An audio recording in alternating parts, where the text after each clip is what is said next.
Ilang buwan na o ilang taon na ba ang pagsubok na hinaharap mo ngayon?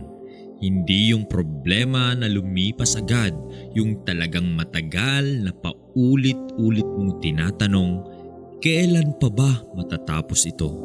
Kung ganyan ka ngayon, may sasabihin si Santiago sa iyo at hindi ito yung sagot na inaasahan mo. Pakinggan natin ang James 1 verse 2 to 4. Ariin ninyong buong kagalakan, mga kapatid ko, kapag kayo'y nahaharap sa iba't ibang pagsubok, sapagkat nalalaman ninyong ang pagsubok sa inyong pananampalataya ay nagbubunga ng pagtitiis. At hayaan ninyong ang pagtitiis na ito ay magtapos sa ganap na gawa, upang kayo'y maging ganap at lubos na walang kakulangan. Pansin mo, hindi sinabi ni Santiago na magtiis kayo ng may kalungkutan. Sinabi niya buong kagalakan. Bakit?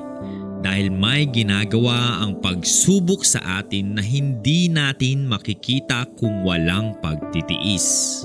May proseso na ginagawa sa ginto bago ito maging dalisay.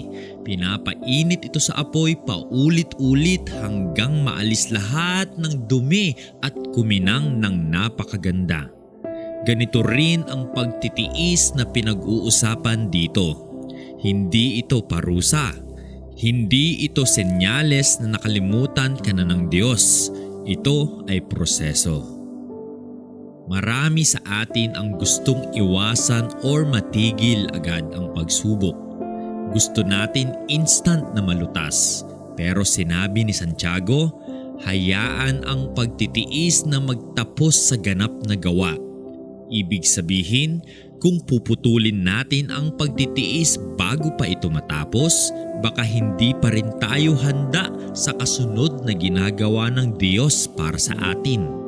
Isipin mo ito, si Joseph ipinagbili ng kanyang mga kapatid, naging alipin na bilanggo sa kasalanan na hindi niya ginawa. Pero ang bawat taon na paghihirap niya ang naghanda sa kanya para sa araw na siya ang magliligtas sa buong Egypt at kanyang pamilya. Hindi siya bigla-biglang ginawang pinuno, dumaan siya sa mahabang panahon ng pagtitiis. Baka ngayon hindi mo nakikita kung ano ang ginagawa ng Diyos sa panahon ng iyong paghihirap. Pero alam niya ang dulo ng kwento mo at hinuhubog ka niya para sa kasunod na bagay na hindi mo pa nakikita. Sa susunod na maisip mo, bakit ako pa? Bakit ito pa? Bakit ngayon pa? Subukan mong baguhin ang tanong mo. Mahal kong Diyos, ano kayang ginagawa mo sa akin habang nasa pagsubok na ito? Hindi mo kailangang maging masaya sa sakit. Pero pwede kang magtiwala na hindi ito sayang. Bawat araw na nagtitiis ka, may nabubuo sa iyo. Mahabang pasensya, lakas at pananampalataya na hindi mo makukuha sa madaling daan. Manalangin tayo. Panginoon, alam mo kung gaano katagal na ang pagsubok namin.